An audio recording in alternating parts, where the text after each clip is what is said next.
Islamic migrants have invaded Europe and brought with them their disrespect for women. New Year's celebrations were riddled with robberies and sexual assaults. Sweden is now the rape capital of the world, and even though the liberal media has tried to keep a lid on the whole thing, word is getting out. German Chancellor Angela Merkel proudly invited them in, but is now facing the wrath of the German people. The situation is so bad that some police departments can't guarantee safety for local residents, and the migrants are so bold, one female TV reporter was sexually assaulted live on the air. Some European governments are printing pamphlets on proper sexual conduct and holding classes on how to treat women and how to interpret certain kinds of behavior they can expect to see in public.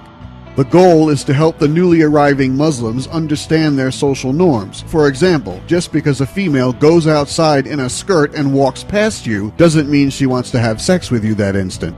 Norway and Germany are toying with these programs at refugee centers, and lawmakers in Denmark are pushing for legislation mandating such classes along with language instruction for the migrants.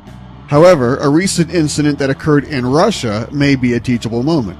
This may prove to be a better method of dealing with the inappropriate behavior of these migrants.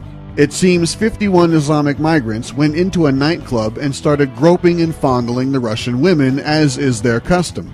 The Russian men didn't appreciate this. They took the Muslims outside and beat them to bloody pulps.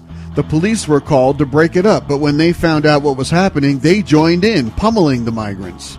When it was all said and done, 33 of the Muslims were arrested. 18 were beaten so badly they had to be taken to a hospital. Oddly, no police reports were filed on the brawl, just on the sexual assaults. It'll be interesting to see if Muslims try to sexually assault Russian women again.